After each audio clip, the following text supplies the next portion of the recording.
بستی میں ایک دارالعلوم قائم کر دیں.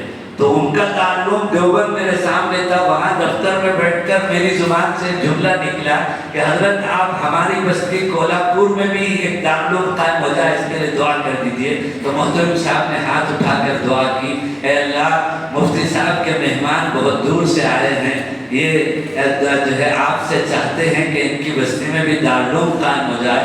تو آج وہ دارالعلوم کولہاپور موجود ہے. 500 طلبہ وہاں پڑھتے ہیں.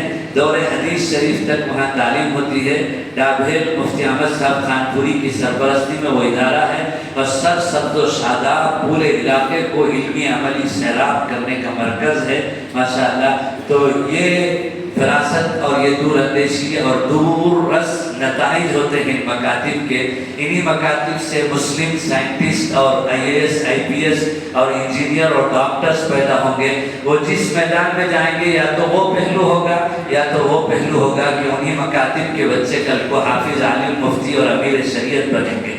کل ایک واٹس ایپ میں آیا تھا, میں نے مولانا عبدالحمید صاحب سے ذکر کیا کہ ایک گجرات کا ایک بچہ پائلٹ بن کر 38,000 فٹ اوپر فضا میں فجر کی نماز جو ہے اپنی سیٹ پر بیٹھ کر بازو والا پائلٹ جو ہے ہوائی جہاز, لندن کا ہوائی جہاز ہے, لندن اڑ رہا ہے, اڑان بھرا ہوا جہاز اتنے اوپر میں, وہ بازو والا ہندو پائلٹ جو ہے آپریٹ کر رہا ہے. 2 آلٹرنیٹ پائلٹ ہوتے ہیں جہازوں میں, اور یہ مسلمان پائلٹ جو ہے فجر کی نماز سنت 2 رکعت اور فجر کی 2 رکعت فرض اتنے اوپر فضا میں ادا کر رہا ہے. تو وہی وہ مکتب کی جو ہے تربیت ہے, تعلیم ہے, جو اسے اتنے اوپر فضا میں جو ہے نماز پڑھنے پر جو ہے اسے وہ کر رہی ہے. تو اس لیے آپ جن خدمات سے لگے ہوئے ہیں, میں تو محنت تو آپ کر رہے ہیں, اور یہ آپ کا ماہانہ جوڑ معمول کا جوڑ ہوتا ہے جو ہر مہینے کے دوسرے ہفتے میں ہوتا ہے. تو میں اس میں حصے دار بن گیا, حسن اتفاق کہہ سکتے ہیں. اور میں اس طرح کی لالچی بھی رکھتا ہوں کہ اس طرح کے مواقع میں خود جا کر شریک ہو جاتا ہوں. تو اس لیے میں بھی خوش قسمت سمجھتا ہوں آپ کے درمیان میں ہوں. ہمارے جتنے ساتھی ہیں وہ سب قابل مبارکباد ہیں, اور دنیا کی سعادتیں اور نتائج. مولانا عبدالحمید صاحب نے ایک اہم بات کل بتائی, مدرسے والوں کو بتا دوں کہ مدرسے والے 10% بجٹ متعین کر مدرسے کی نگرانی میں مدرسہ جس محلے میں ہے وہاں کے اطراف و اکناف کی مکاتب کی ذمہ داری اگر لے لیں تو مدرسے کے چندے کا مسئلہ جو مشکل ترین ہے گھر گھر جا کر مانگنے کا, وہ وہیں بیٹھے بیٹھے حل ہو جائے گا. جب ان کا بچہ مدرسے کے مکتب میں قرآن پڑھ رہا ہے, دین سیکھ رہا ہے, اور باپ کو کچھ آتا جاتا نہیں, اس کا بچہ جو ہے دین بیان کر رہا ہے زبان سے, تو اسے غیرت آتی ہے اور وہ خود پیشکش کرتا ہے کہ حضرت محترم صاحب کے پاس کہ مدرسے کی کوئی ضرورت ہو تو مجھے بتائیں, اور میں مدرسے کی خدمت کے لیے تیار ہوں. جو مشکل ترین کام فرد کے پاس جا کر مانگنے کا ہے وہ بھی اس مکتب کی برکت سے آسانی کے ساتھ حل ہو جائے گا, اور ساری ضرورتیں مکتب کی برکت سے پوری ہو جائیں گی.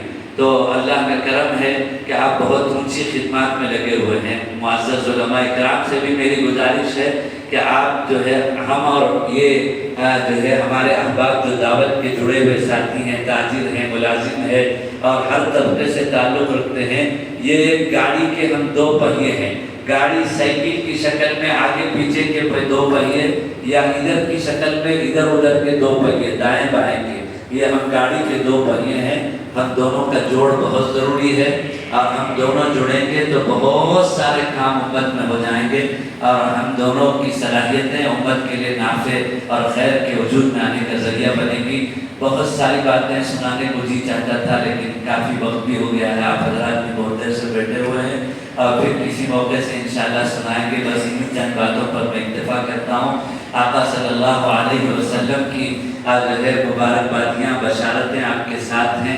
آپ اس کام کو سعادت سمجھ کر, نجات کا ذریعہ سمجھ کر کریں, اور جو ہے مزاج ملازمت کے ساتھ فنگر پرنٹ والا جو نظام ہے اسکول اور کالج میں, وہ ایک سیکنڈ ایک منٹ کا حساب کر کے اسے تنخواہ سے جوڑ کر وضع کر کے اور جو ہے پلس مائنس کر کے جو حساب کتاب پیش کرتا ہے, وہ تو کالج اور اسکول کا مزاج ہے, وہ مزاج ملازمت ہے.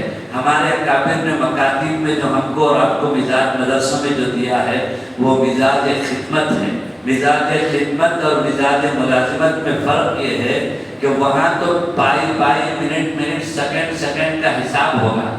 ناغا تو وہاں بھی برداشت نہیں، یہاں بھی برداشت نہیں، لیکن وہاں پائی کا منٹ سیکنڈ کا حساب ہو رہا ہے مشین کے ذریعے سے، فنگر پرنٹ سے، آئی پرنٹ سے. لیکن ہمارا جو مزاج ہے، ہم وقت سے پہلے پہنچیں گے اور وقت کے بعد بھی اپنا کام پورا کریں گے، مفوضہ امور کو اخلاص کے ساتھ انجام دیں گے، مشوروں کے فضا کے ساتھ چلیں گے، اور درسگاہ کے غبی طلبہ ہمارے ٹارگٹ ہوں گے، ذہین طلبہ تو خود بخود پڑھیں گے.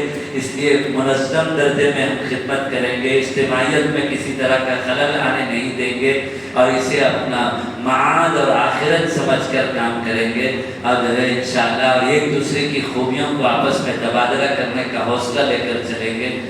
تو انشاءاللہ جو ہے ہم بہت جلد جو باطن کی طرف سے آخری درجے میں ہمارے نوجوان بچے اور بچیوں کو ارتداد کی طرف لے جا کر وہاں پہنچا دیا ہے، اس سے آگے تو کوئی ان کے پاس طریقہ کار ہے نہیں، اس پر بھی ہم انشاءاللہ قابو پا لیں گے مکاتب کے ذریعے سے اور تعلیم بالغان اور تعلیم بالغات کے ذریعے سے.